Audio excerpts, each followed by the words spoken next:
Graças a Deus. E como é que está aí? Você não está em Palmas, né? Não, Você Aloysio. está em outro lugar. Aprove a Deus me trazer para Lucena, no lado de João Pessoa. Ah, que maravilha, maravilha. É praia aí, né? Na verdade, eu e a Marili, nós tínhamos um sonho, né? Nós tínhamos um terreno há 20 anos na beira do mar. E tínhamos um sonho de um dia construir na beira do mar uma praia, uma casa e tal. E daí eu dei a ideia... Você não chegou ao ponto de construir uma praia, né? Daí eu dei uma ideia para ela. Eu digo, eu acho que uma casa é muito complexa para a gente ter longe de casa, mas que tal a gente construir uma casa de container? E daí nós decidimos fazer uma casa de container e aqui estamos. Que benção. E viemos passar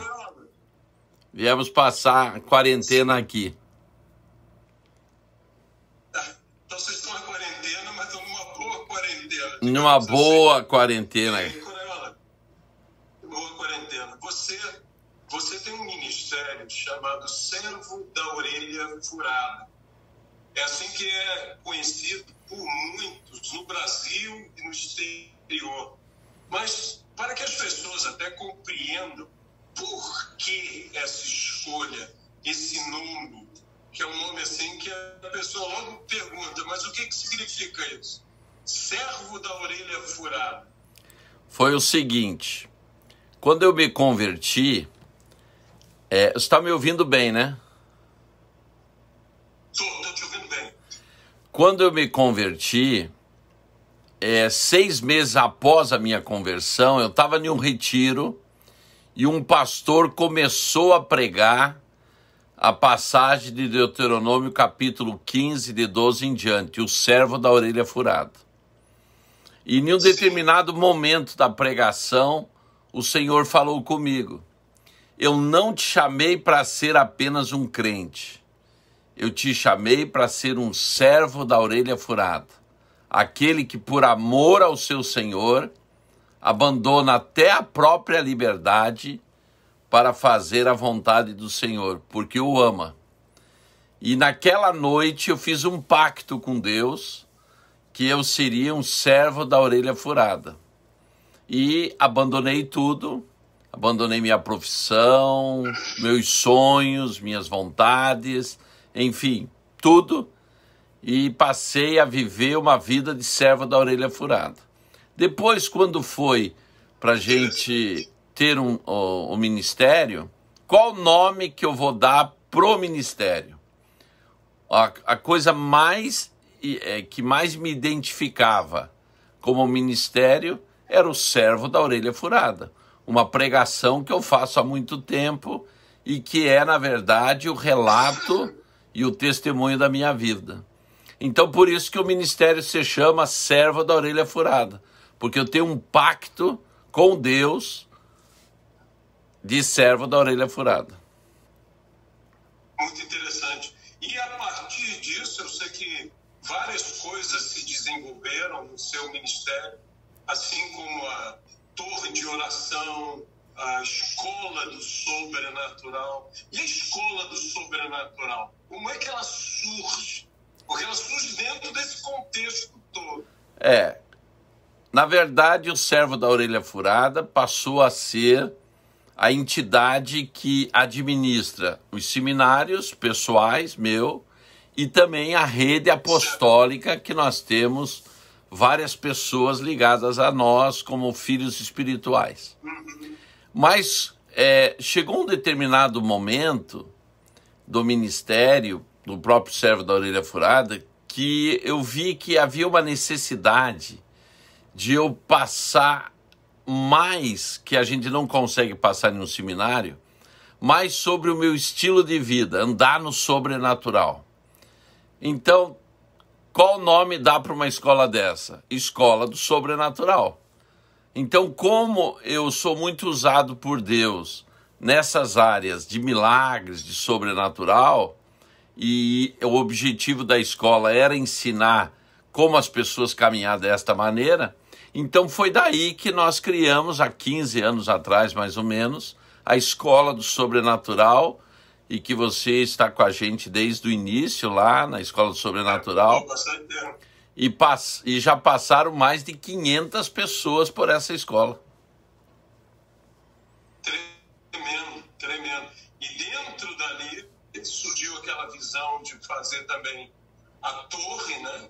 A torre do sobrenatural, a torre de oração, que é algo que você consegue envolver vários ministérios. Aloísio, como é que é? Aloísio, eu estava em um momento do ministério assim, em 2010, agenda para todo lado, e voo das águias, você se lembra bem, muitas coisas. Lembro. E daí Deus me pediu um determinado momento seguinte, me perguntou o seguinte: você me ama? Eu digo, claro, Senhor, eu abri mão de tudo. Ele disse, não, você abriu mão há 10 anos atrás. Eu estou te perguntando se você me ama hoje. E abriria a mão da minha agenda, abriria a mão da sua agenda, da igreja, do ministério, da rede, de tudo, e ficaria 1 ano comigo. Daí eu disse que sim, fui falar com a Marili, que Deus estava me pedindo um ano sabático, e nós fomos para Israel. Com a nossa volta de Israel, é que Deus me pediu a construção da Casa do Sobrenatural e da Torre da Casa do Sobrenatural, que nós mantemos 24 horas por dia aberta, com pessoas intercedendo, e é uma intercessão de unidade, onde nós envolvemos vários ministérios, e hoje a torre, ela se tornou um núcleo de intercessão, de ligação internacional, né? Não só de Palmas, não só do Brasil, mas ela está envolvida com vários movimentos de oração no mundo inteiro. Que maravilha, que maravilha. E dentro de tudo isso, eu até tinha falado com você antes que eu vejo muito em todas essas coisas aquele que virou até um livro seu, que é esse altar secreto, essa tua experiência em que você tem ensinado as pessoas do segredo daqueles 2 altares, do altar secreto na vida, de buscar a Deus de uma forma especial. Até você tem um testemunho, espero que se você puder contá-lo, um testemunho muito interessante do seu início de consagração, do seu lugar ali em Palmas, os seus desafios de oração, né? Fala-nos um pouco disso, que é, para mim, uma das coisas mais importantes e talvez mais necessárias hoje em dia. Porque se existe uma coisa que a igreja agora está sendo chamada a fazer, é buscar o altar secreto. É verdade. E como é que surge isso na sua vida? Como se desenvolveu isso aí?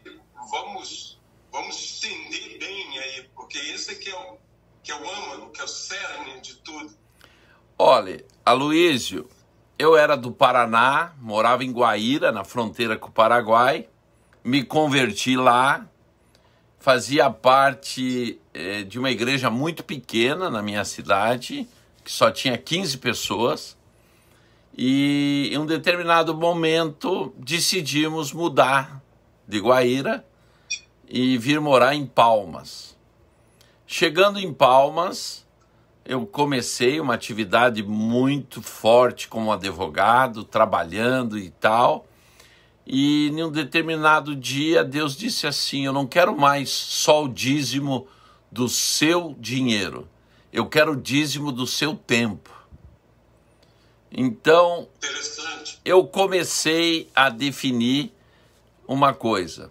Eu tenho que dar 3 dias por mês na presença de Deus. Eu daí falei com a Marili e disse, eu não posso dar a sobra. Eu vou dar dias importantes. Então, na quarta-feira à noite, eu subi ao monte e descia no sábado à noite. E assim eu dizimava 3 dias por mês em cima do monte. Agora, uma pergunta. Esse monte, para que as pessoas que não sabem, é o mesmo monte que eu conheci? É aquela região ali onde há o jejum Não. da escola do sobrenatural? O monte onde nós fazemos o jejum do sobrenatural fica bem perto de Palmas, por uma questão de transporte, de sinal de celular e etc. Esse monte que eu ia é em um povoado que tem em Palmas, em uma região de serra, que se chama Taquarussu. O monte se chama Pedro e Paulo. É mais ou menos... dá uns 40 quilômetros da minha casa. Uau! Então, eu ia, estacionava meu carro no pé do monte, subia sozinho com tudo. E era barraca, e era lona, e era água, e era livros, e Bíblia, e até som e tal. E lá eu ficava 3 dias, e ali eu aprendi com Deus, nesse altar secreto, que ali se tornou meu altar secreto inicial. Eu aprendi a repreender tempestades, eu aprendi muitas coisas com o Senhor, de sobrenatural, como ter comandamentos sobre a natureza, animais e etc., né? Porque é muito comum no meu ministério vir um enxame de abelha assim, eu mandar parar e o enxame se desvia e etc. Mas aonde eu aprendi? Aprendi no altar secreto. Aprendi a ouvir a Deus no altar secreto, neste lugar, quando eu comecei a dizimar o meu tempo. E nesse tempo foi que o Senhor falou comigo para eu começar um ato profético na cidade, de caminhar durante 7 anos, caminhar a pé e descalço por todas as ruas da cidade, porque ele tornaria Palmas um expoente do Evangelho, uma capital do Evangelho, e realmente eu fiz isso, né? 7 anos seguidos, nós andamos rua por rua, descalço, a pé, e hoje Palmas é o que você conhece, né? 55% do povo é evangélico, e mudou muitas coisas até na cultura da cidade, e tudo começou em cima deste monte. Agora, esses 3 dias não era só de intimidade, também eram momentos de jejum. Só que a parte de jejum você teve uma participação importante na minha vida, né, Aloísio? Você, para quem não sabe, muito conhecido de vocês, o pastor Aloísio, que na verdade ele é apóstolo Aloísio, ele quase não usa o apóstolo. O apóstolo Aloísio foi o primeiro pregador que eu levei na nossa igreja de fora. Isso é verdade. A gente já se conhece há um bom tempo. E agora eu quero revelar algo que poucas pessoas sabem. Quando terminou o primeiro culto que ele estava lá, ele chegou para mim e disse: olha, Coraiola, não é fácil pregar nesse altar. Existe muita força contrária e não é do diabo. É de inveja, é de palavras contrárias, enfim. E eu aprendi uma questão. Você tem que fazer 2 coisas. Primeira, quem abençoa será abençoado. Então eu quero te sugerir a gente ungir nesta madrugada as portas das igrejas da cidade, profetizar e abençoar todas as igrejas da cidade. E a segunda coisa, se fosse você, eu faria um jejum de 40 dias. E foi assim que nós fizemos. Naquela madrugada, eu e você fomos porta por porta, igreja por igreja, ungindo, profetizando e abençoando cada igreja, e eu entrei em um jejum de 40 dias. Foi o meu primeiro jejum de 40 dias, e o jejum entrou na minha vida.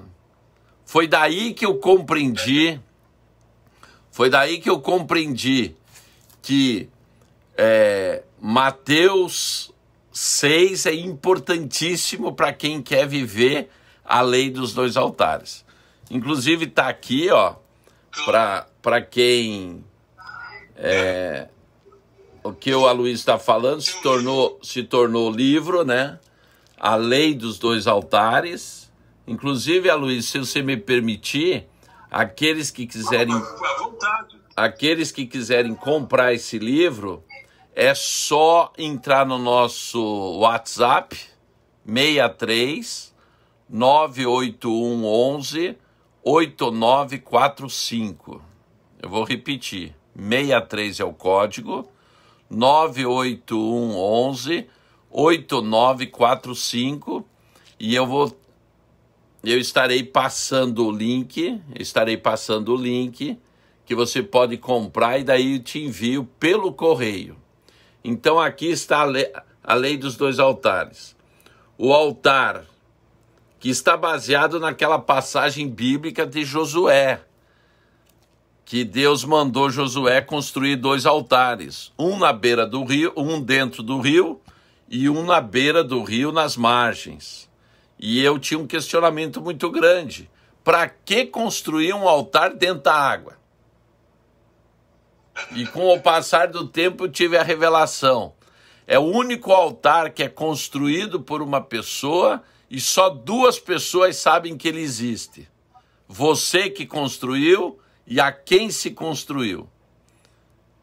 E o altar na beira, que é o altar público. Então nós temos o altar secreto e o altar público. A ressonância do altar público vem do altar secreto. E o altar secreto, ele é formado por 3 bases fundamentais. Primeiro, intimidade, Mateus 6:6, né? Entra no teu quarto e ali você tem o quê? Você tem a revelação não só de Deus, você tem a revelação de um pai. Porque a Bíblia diz que, não diz assim, e Deus te vê no secreto. Ele fala o quê? E o pai que te vê no secreto te recompensará em algumas traduções, recompensará publicamente, que é o altar secreto, dando a ressonância no altar público. E daí em Mateus 6,18... Ou seja, você está falando algo muito interessante. Você está falando, você luta, pede no secreto, né, no privado, mas Deus te responde no público. Exatamente. Deus te responde para que todos vejam a resposta, para que Ele seja glorificado. Exatamente. Muito bom isso, muito bom. Este é o segredo de Davi. As pessoas passa quase despercebido, porque isso é um estilo de vida, Aloysio. Todo mundo vive da misericórdia de Deus. Sejam crentes, sejam não crentes, todos vivem da misericórdia. Mas a Bíblia fala de algo, que eu tenho direito a uma recompensa se eu tenho uma intimidade com o Pai. Aleluia. Qual é a diferença da misericórdia para a recompensa? A misericórdia, você tem um direito não merecido. Quer dizer, você recebe sem merecer. E a recompensa é um direito adquirido. A promessa que Deus tem em Mateus 6,6 em diante, é que você não vai mais viver só da misericórdia, mas você passa a viver também da recompensa. Daí você vai para o Mateus 6,18, é o plus de Deus.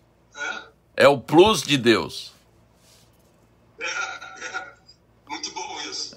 E daí, em Mateus 6,18, ele fala em um aspecto tremendo. Fala do jejum, que faz parte também da lei dos dois altares. Porque ele diz o quê? tudo que fizeres no secreto, o teu pai que te vê em secreto te recompensará. Então, duas peças fundamentais é o quê? Primeiro, a intimidade com Deus. Segundo, o jejum. Isto gera o quê? Recompensa. E a terceira coluna importante dessa lei é a fé. Porque sem fé você não consegue, na verdade, interagir no altar secreto e no altar público, né? E com essa experiência... O feito sem fé, inclusive, é em vão, porque tudo que você faz vira pecado. Porque tudo que é feito sem fé é pecado. É pecado. Né? Então, quer dizer, jejuar sem fé, orar sem fé. Às vezes a gente pensa no pecado só nas situações grosseiras, mas a falta de fé é perigosíssima, realmente. Para você fazer É um elemento essencial, como você está falando. Para você fazer um jejum de 40 dias, você precisa ter fé. Eu sei. Para você fazer um jejum de 21 dias, precisa ter fé. Para você fazer um jejum de 3 dias, precisa ter fé. Mas para você se fechar em um quarto, para falar com Deus que você não vê, muitas vezes você não ouve nada e continua na presença dele, tem que ter fé. Então esses são elementos fundamentais para que você tenha uma vida do quê? De recompensa. Então, o que aconteceu? A partir daquele jejum, Aloysio, que você me falou de 40 dias, o jejum passou a ser uma prática constante na minha vida. Para você ter uma ideia, eu comecei a fazer jejuns de 40, de 21, 7 dias sem água e sem comida. E foi um jejum específico. Foi um jejum específico que eu fiz. 7 dias vendado. Eu tive uma experiência no jejum de 7 dias vendado, Aloysio, que é uma coisa extraordinária. Porque, além de você fazer aqueles 7 dias de venda, você aprende o que é viver na dependência de Deus. Porque os olhos nos ajudam muito, mas se você tirar os olhos, você vira dependente. Então eu tinha que ir no supermercado, no braço da Marili, no carro a Marili ia dirigindo e ia no lado. Para pregar na igreja, alguém tinha que ler o texto para eu pregar. Então, eu aprendi na prática o que é viver na dependência de Deus. E daí Deus me levou em 2009 fazer 180 dias de jejum. 2010. 180 foram como? Todo mês eu fazia 21 dias. Entendeu? Tipo um jejum de Daniel? Ou... Não, jejum absoluto, só com água. 21 dias. Por mês. Tá, entendi. E em 2000... Uma vez ao mês. Isso. Em 2010, eu fiz 210 dias de jejum. 21 dias durante 10 meses. Foi quando Deus me chamou para um ano sabático. Um ano na dependência de Deus. Ao coroar desse jejum, você teve o seu ano sabático que foi em Israel. Em Israel. Eu sei que quando você foi lá, né? Muitos amigos e tal, todo mundo disse, não, eu vou lá te ver, vou lá me encontrar. E você perguntou para mim, e você, Aloysio, não vai lá? Eu disse, só se Deus pagar minha passagem. E foi exatamente o que aconteceu. E foi o único que foi. Foi o único que foi. Eu botei Deus no meio, então eu acabei sendo o único que fui lá, fui eu e Luciana, e estivemos junto de você e Marili durante 5 dias. Foi minha primeira vez em Israel. Bem estranhas, né, Corel? Eu acho, Aloysio. Diferentes. Eu acho, Aloysio, que aqueles que estão com a gente aqui nas lives, elas merecem ouvir algo que nós passamos juntos. Porque quando uma pessoa fala, as pessoas dizem, mas será que é verdade? Mas agora estamos nós dois aqui. Quando dois falam, né? Exatamente. Pessoal, nós estamos chegando do norte de Israel em um carro, eu, Aloysio na frente, Luziane e Marili atrás. E eu ainda falei para o Aloysio, tá vendo esses prédios que estão aí à frente? Nós vamos passar por Tel Aviv. Tá bom. E daí nós nos desligamos, começamos a conversar. Dali a pouco eu olho para um lado, olho para o outro, digo, ué, mas aonde eu estou? Quando eu vejo, eu estou na entrada de Rishon LeZion, que é já na estrada para Jerusalém. Perguntei para Marili, nós passamos pelo shopping tal? Ela disse, eu não vi. Nós passamos por tal lugar? Ela disse, eu não vi. Nós passamos pelo aeroporto de Tel Aviv? Ela disse, eu também não vi. O que aconteceu? Pode falar, Aloysio. Nós fomos literalmente arrebatados. Transladados. Quando nós fomos olhar depois no mapa, era impossível de onde a gente estava chegar aonde chegamos. Nós fomos transladados aproximadamente 50 quilômetros. Exatamente. O porquê Deus fez isso, acho que só na eternidade que a gente vai saber. De alguma coisa, Deus nos salvou. Porque, Aloysio, eu não conheço Israel de ouvir falar. Eu conheço Israel. Eu sei que para chegar... Eu sei que para chegar aonde nós chegamos, tinha que passar por todo esse caminho. E nós não passamos por nada disso. Simplesmente é como se a gente estivesse em um lugar e fomos levados para outro. Tivemos uma experiência sobrenatural. Mas não foi só isso, né? Você teve... Uma coisa também que foi muito interessante foi naquelas sinagogas junto ao muro das Lamentações, quando nós fomos lá, eu e você, que é separado, né, o lado das mulheres, o lado dos homens, nós estivemos lá, e no muro sempre é um lugar emocionante da pessoa estar, né? Mas quando nós entramos, e as pessoas talvez não saibam, no lado tem os lugares que são várias sinagogas que se encontram ali e tudo mais. São 3 sinagogas no muro. São 3 sinagogas, né? Isso. Que eu entro com você lá e eu disse, Coraiola, eu já tive aqui. E o Coraiola disse, não, você é a primeira vez que está aqui em Israel e primeira vez em Jerusalém. Eu disse, mas eu já tive aqui. Eu não sabia se era um sonho, se era uma visão, uma experiência que eu tive antes de ir. E eu estava naquele local, né? Eu disse, se seguir em frente, vai virar à direita, vai ter uma abertura, vai ter um armário com livros antigos e tudo mais, isso, aquilo. E lá vai o Coraiola e volta e nós nos alegramos, porque sem caminhar para dentro, Deus já nos tinha levado ali.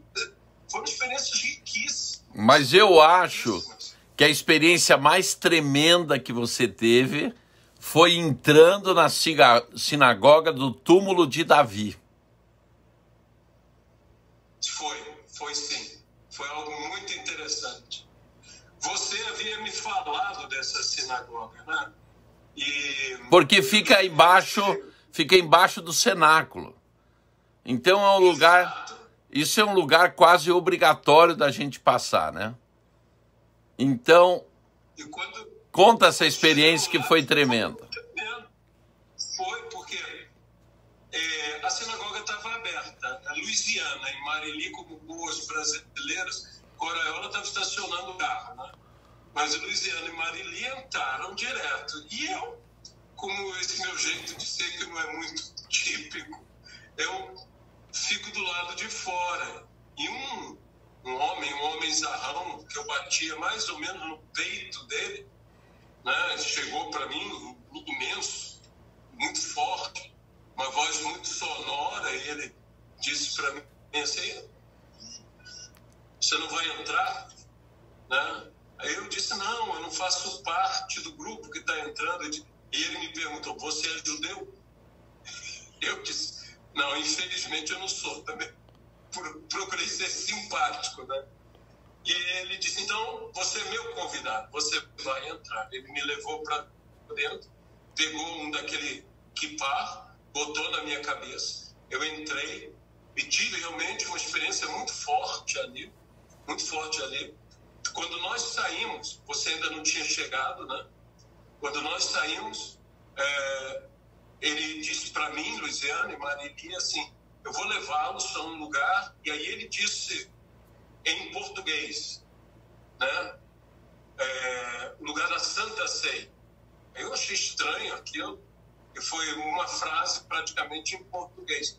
Nos levou ali também, maravilhoso, tudo.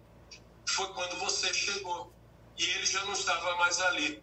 Então você mesmo falou, a Marili falou, que há o costume, né, da gente ofertar, abençoar, é uma pessoa que faz isso com a gente. E nós fomos até a sinagoga. Aí você conversou, inclusive, com as pessoas que estavam fechando a sinagoga, né, passando ali o cadeado, e nós falamos: não, um homem assim, tal. E eu imaginava um segurança da sinagoga, né, porque era um baita homão, né? E eu disse: nós queríamos falar com ele e tal. Um olhou para o outro, virou para nós dois, né, Corel? E disse: mas não tem ninguém aqui com essa descrição. Então, você chegou para mim e disse: olha, você está sendo recebido por anjos. E eu realmente falei: meu Deus, era um anjo mesmo, era um anjo. Sem dúvida. Aloísio, quando a gente fala isso dos anjos, o pessoal se assusta. Mas essa era a igreja primitiva, ela convivia com os anjos como a gente convive assim. A gente está sempre junto, conversando e etc. E as pessoas hoje, na igreja atual, essa história de anjos é algo sobrenatural, é algo que... E o que antes era muito normal, né? Eu queria que você contasse, aproveitando, a experiência que você teve com o anjo da morte no hospital, Aloísio. Porque eu tenho contado... Eu soube até que o Subirá também andou falando disso, né? Porque isso aí é importante, não é pela experiência com os anjos, porque isso qualquer um pode ter. Mas o mais importante é o que você falou para o anjo na questão da palavra. Aquele que honra pai e mãe. Esse princípio que foi tremendo. Esse princípio.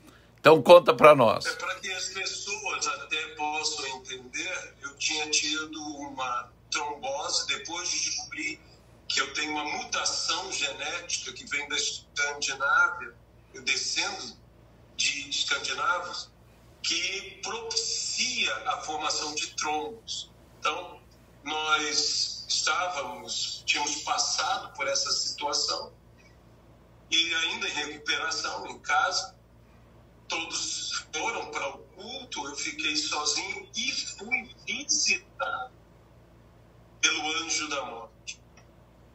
Eu sempre falo o seguinte, que pelo menos comigo o anjo da morte não era nada horrendo, ao contrário, era elegantérrimo, bonito e bem afeiçoado e tal. Mas quando se aproximou, eu senti a morte. E eu disse para ele o seguinte: olha, está escrito: honra teu pai e tua mãe, para que se prolonguem os teus dias sobre a terra e tudo o que faças seja bem sucedido. Então, é aquelas coisas, aquelas loucuras de fé que a gente faz, né? Que eu disse, eu te desafio. Corre o mundo inteiro e veja um homem que tem honrado mais pai e mãe do que eu. Eu honrei meus pais, eu honrei meus avós, eu honrei minha liderança, eu honro os idosos, eu continuo honrando. Depois da morte, eu sigo honrando. Eu não paro de honrar. Então, essa palavra tem que se cumprir na minha vida. Ele abaixou a cabeça, deu meia volta e se foi. Então, foi uma experiência que Deus permitiu que eu vivesse, né? Permitiu que eu vivesse ali, naquela situação. E eu sei que você tem tido muitas experiências, né? Muitas experiências com anjos, muitas experiências mesmo no sobrenatural. Uma coisa que as pessoas não sabem é que o Coraiola, ele, digamos o seguinte, ele não é dado muito não que não saiba, não dado muito aos idiomas, mas ele fala português às vezes. Eu testemunhei isso, testemunhei em Israel, né?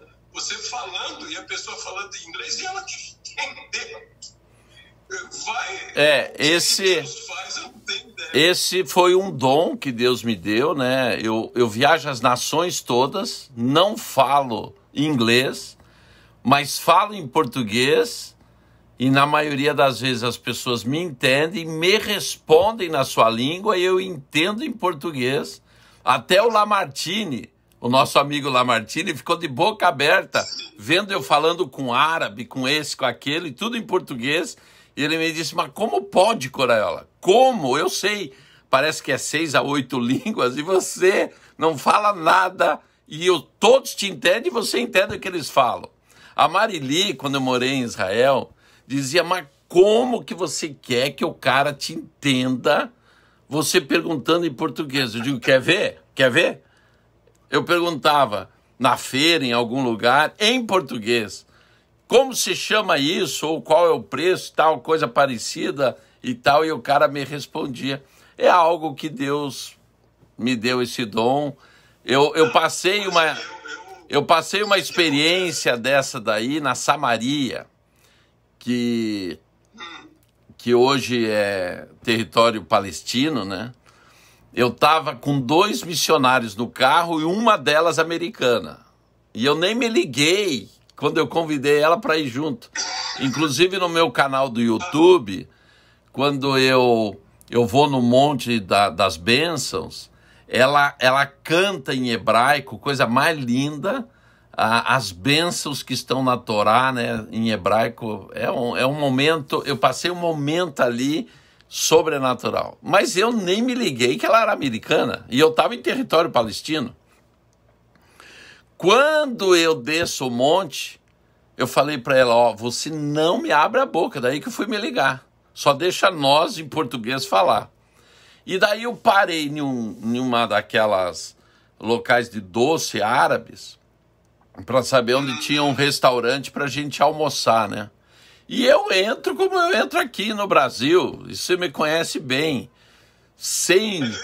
Vou entrando e acabou e já vou perguntando, e entrei perguntando, por favor, aonde tem um restaurante, não sei o que, não sei o que. O cara disse em árabe, você é brasileiro? E daí começou a falar comigo em árabe, e eu em português. Resultado, eu saí com doce árabe lá de dentro e um cafezinho que eu trouxe para a Marili de presente do árabe para ela. Eu tive uma outra experiência dessa, foi em Hebrom. Eu queria ir na tumba, né, no túmulo de Abraão, de Isaac e de Jacó, e Deus me levou de uma maneira sobrenatural. E quando eu cheguei debaixo em Manre, né, debaixo dos carvalhos de Manre, o árabe chegou para mim e disse, em árabe, aqui Sara bebê. Eu disse, não me diga que foi aqui que Sara teve Isaac. Ele disse, aqui Sara bebê.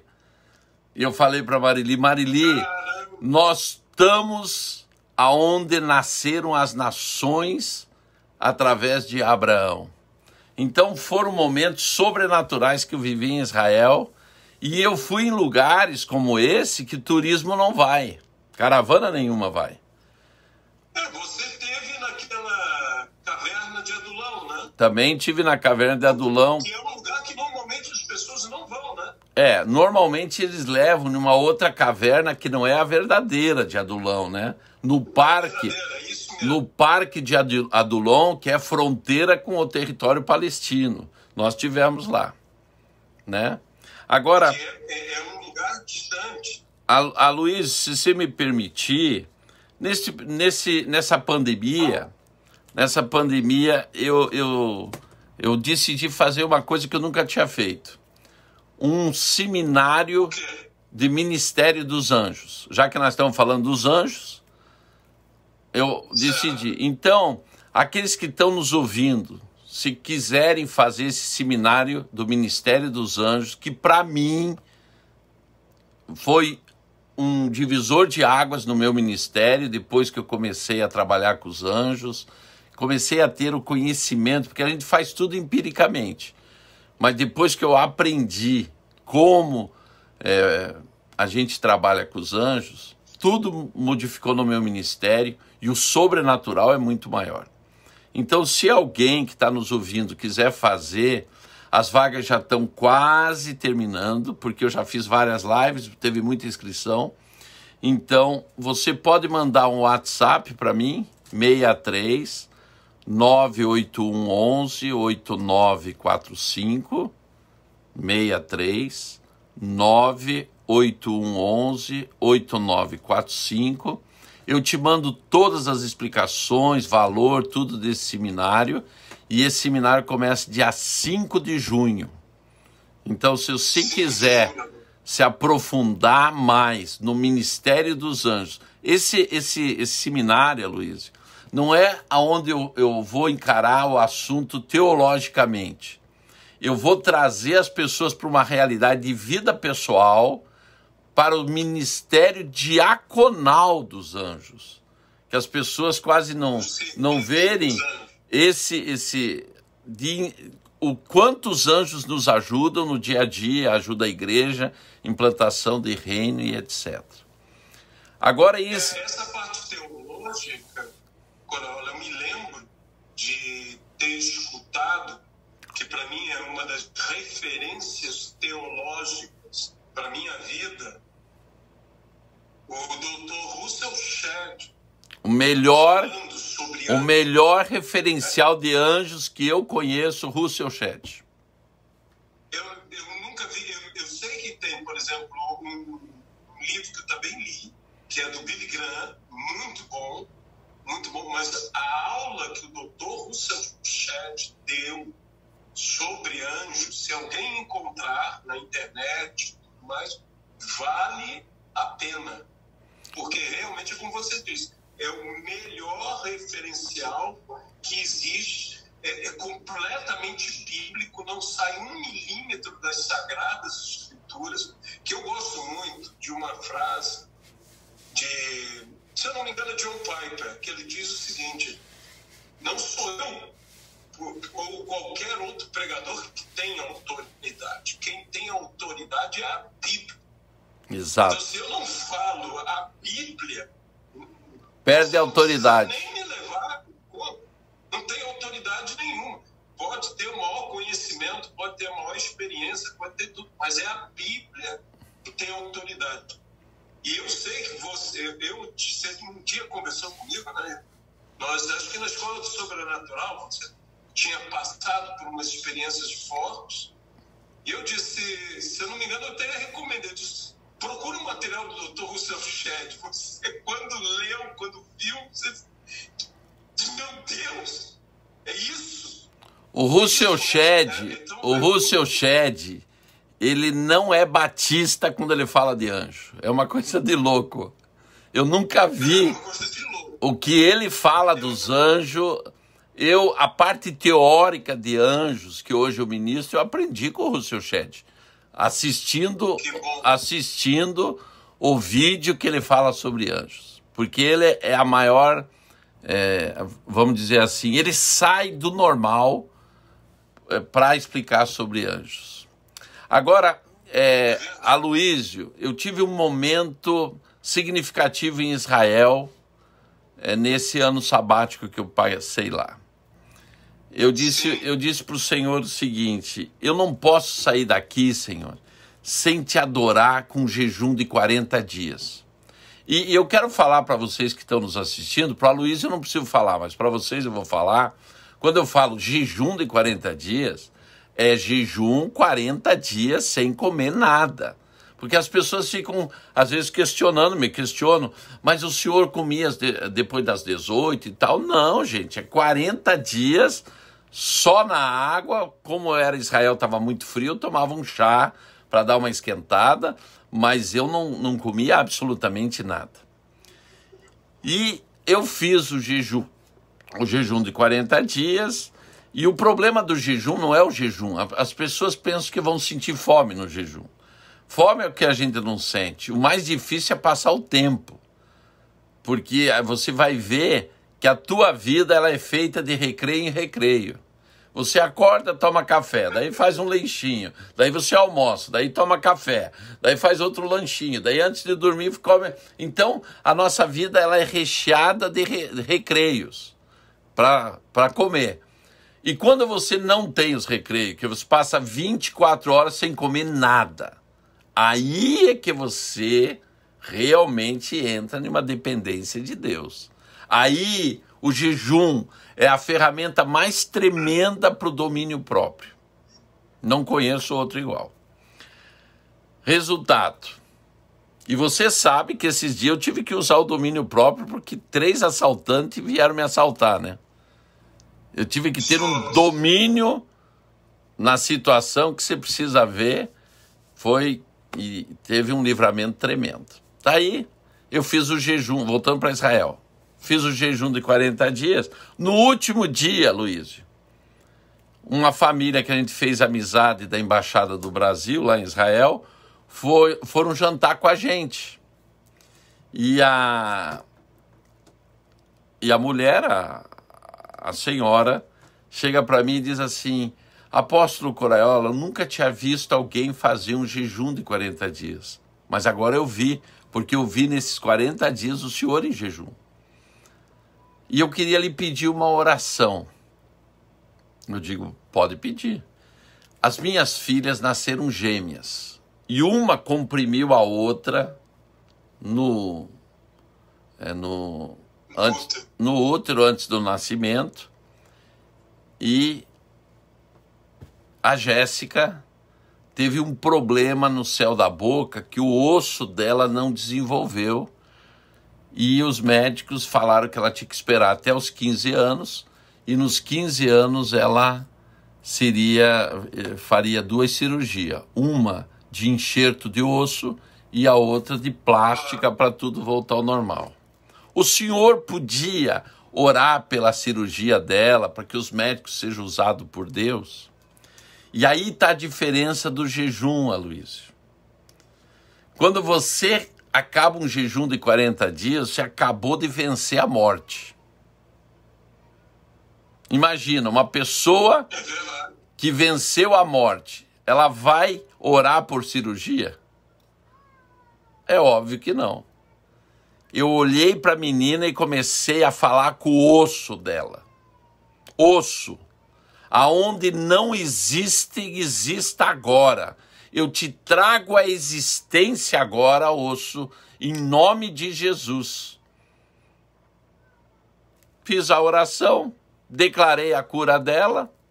Quando foi em março, na época da cirurgia, a mãe dela me ligou e disse que os médicos, ela foi para São Paulo para fazer a cirurgia, os médicos disseram, não, nós não vamos fazer a cirurgia. E daí ela disse, mas por quê? Ele disse, não tenho explicação nenhuma, porque há 6 meses atrás eu examinei ela, tiramos todas as radiografias, tudo. Eu só quero te falar que aonde não existia osso, hoje está o osso ali e não precisa fazer nem a plástica. Então foi uma experiência, por causa do jejum, que eu tive em Israel sobrenatural. Um osso veio à existência e não existia. Então, a lei dos 2 altares é algo que eu levei 20 anos para escrever por um motivo.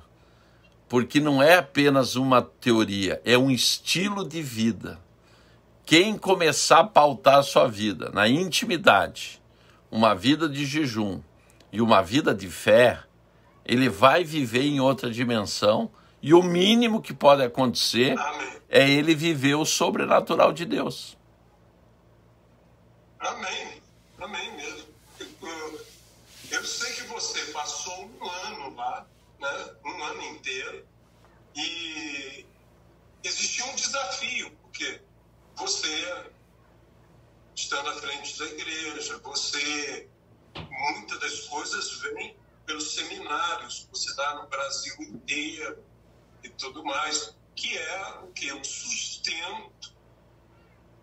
sustento para a vida. E você ficou um ano lá, e para a glória de Deus, a pergunta é, faltou alguma coisa?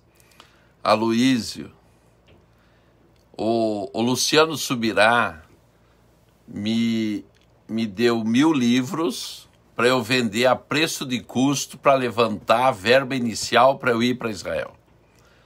Porque Sim. Eu não teria ganho nenhum. Eu não sou assalariado, não ganho salário de nada, eu vivo das ofertas, como muitas pessoas vivem do ministério só de oferta. E ele me deu esse benefício, esses 1000 livros, para eu ter o início de Israel para passar um ano. Então eu cheguei com $4.500. Para alugar o apartamento, que não vai dar tempo de explicar como que esse apartamento surgiu na nossa vida, nós teríamos que fazer uma outra live, porque aí é uma história tremenda e sobrenatural, que foi aquela... Mas a gente depois faz uma só sobre Israel. Isso. Que vai ser legal. E daí, o que acontecia durante o mês? Eu pegava o meu cartão do Banco do Brasil, descia do 14º andar ao térreo, que tinha um Banco de Israel, punha ele na máquina, pedia o saldo. E todas as vezes que eu pedia o saldo, tinha exatamente o que eu precisava para os pagamentos que eu tinha que fazer. Minha casa no Brasil, com 2 filhos na faculdade paga, financiamento de 3 carros, energia, internet, etc., nunca pagou uma conta atrasada. E eu e a Marili em Israel nunca pagamos nada atrasado e ainda fomos para 10 nações diferentes, com tudo pago pelo Senhor, e nunca nos faltou nada. Ou seja, a melhor coisa é depender de Deus. Eu aprendi a viver na recompensa. Eu me lembro de uma vez que digamos, que você estava ainda no processo de treinamento de Deus, naquele carrinho, se não me engano, um Corsa. Não, era um Fiat vermelho.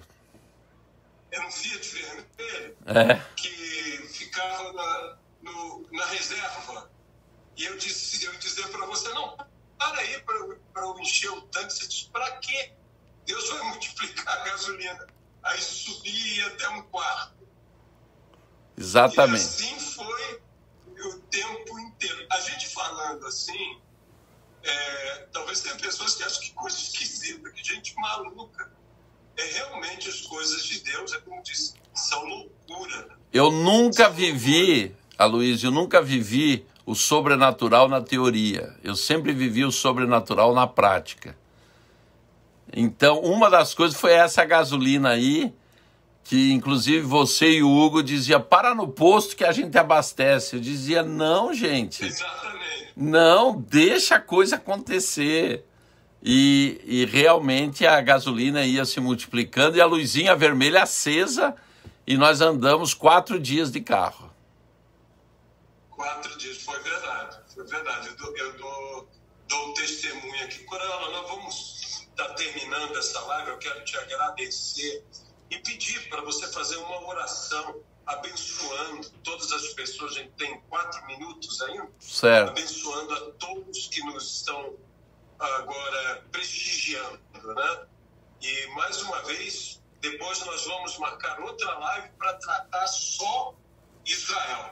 Só o testemunho de Israel. Aí nós vamos falar das viagens e tudo, das experiências. Faz uma oração, por favor.